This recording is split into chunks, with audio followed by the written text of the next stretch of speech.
is a Manhattan-bound A express train. The next stop is Scribblehorn Street.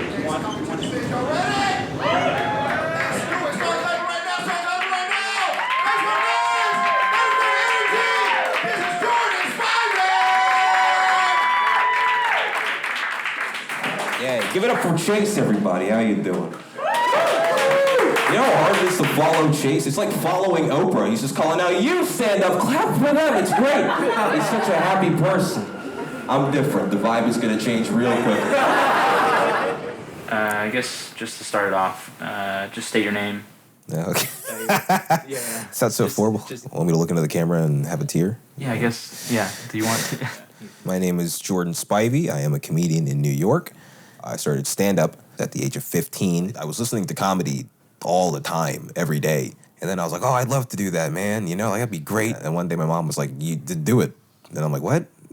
She's like, just go up and do it. And I'm like, all right. I would go to, like, music open mics, and I would tell a horrible joke. But I did it. It was fun.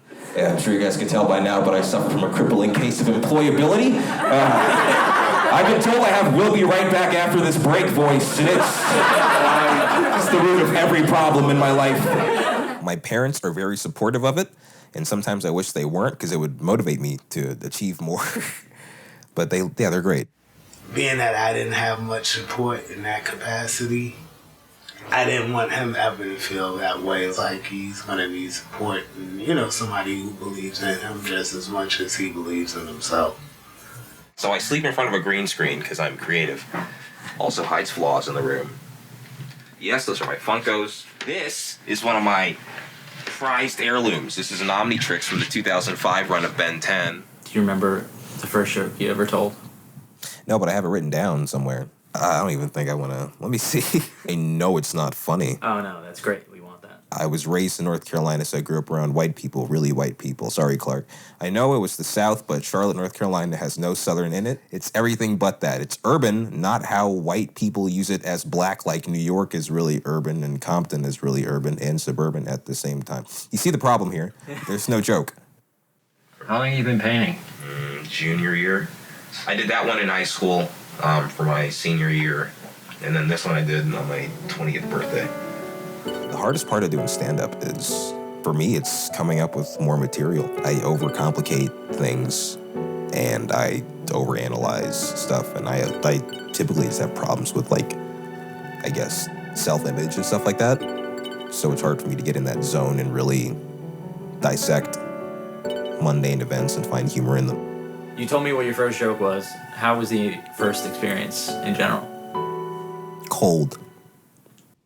He puts in the work like it is college. He's out there multiple days a week, barking, open mics, shows, and I see the progression, in his talent.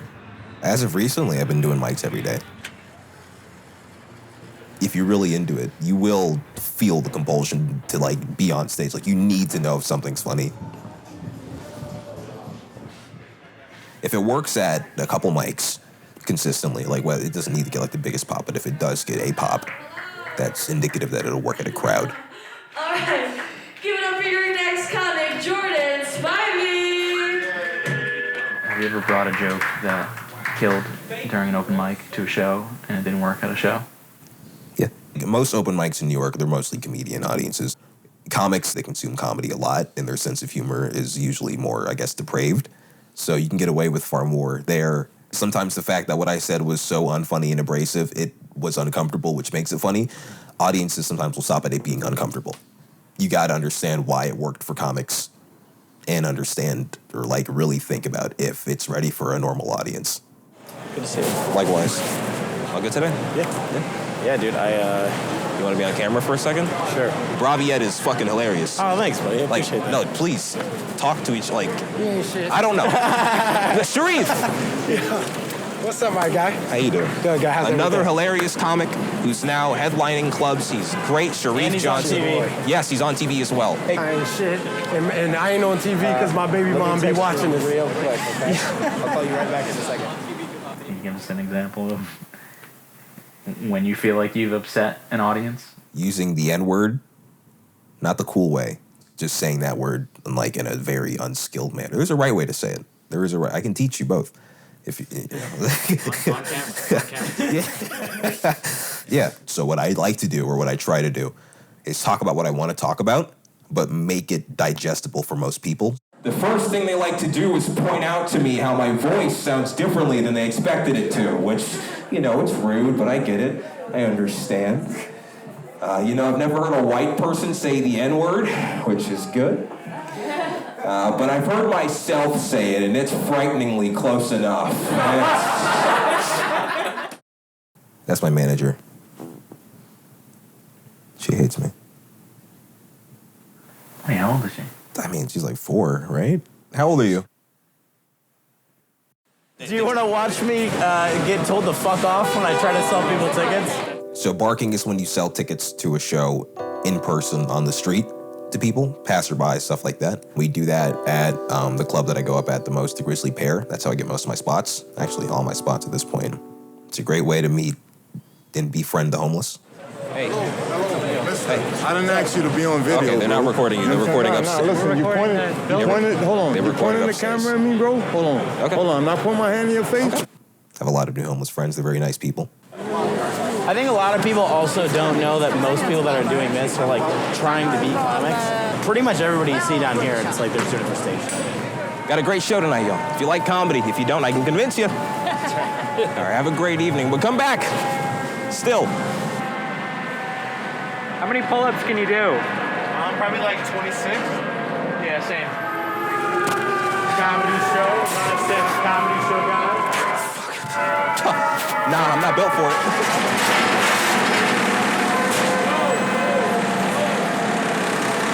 When I got into comedy, I saw how much I developed as an artist over a couple years, and it really reinforced a work ethic that, like, if you really put in elbow grease and hard work, you will get somewhere eventually.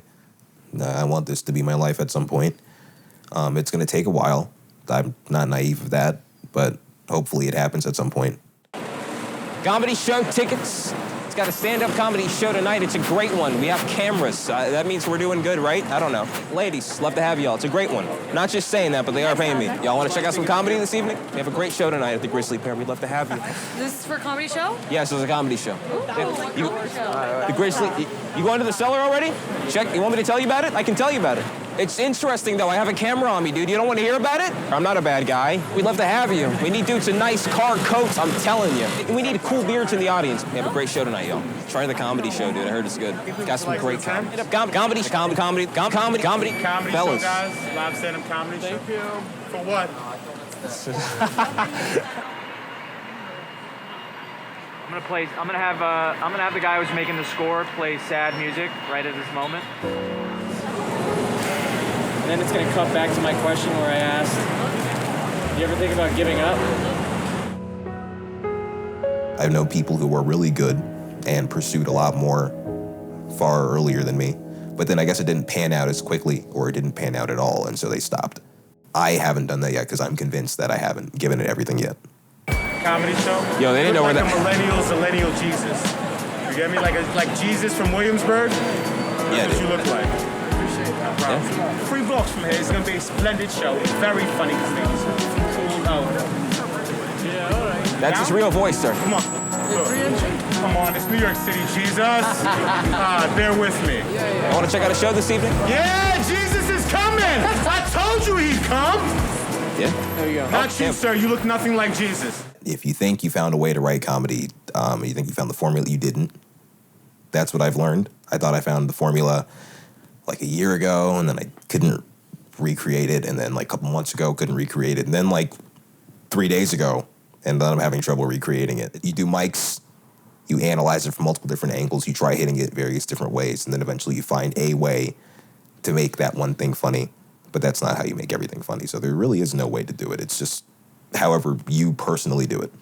I live in Brooklyn, in a neighborhood with a name that only I seem to have a problem with, which is weird. The neighborhood I live in, it's an all-black neighborhood, entirely full of black people, mostly black people in this neighborhood. And the neighborhood, it's called Brownsville, Brooklyn. Brownsville, which which is weird because we didn't choose that name, you know? We didn't get together like, what do we want? No. Some guys from the city, they showed up, took a look around, and thought, well, it is kind of like a ville full of them, right? Let's write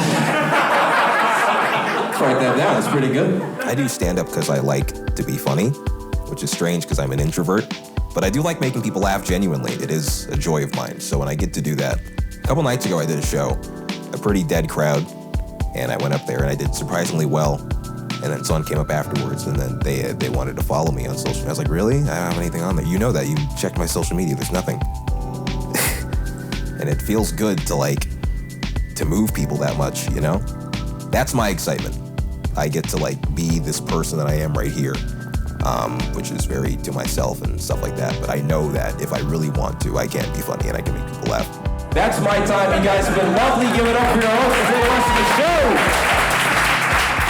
David Letterman, when someone would ask him if they should do comedy, he would say, don't.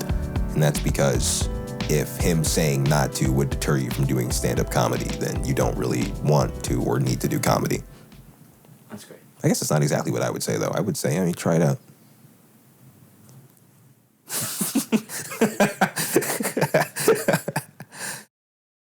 I just realized we're recording in 24 frames a second. We're recording at 23.976 on the other one. Is that bad? It's just in the middle of an era. Just FYI, this is all fucked up right now.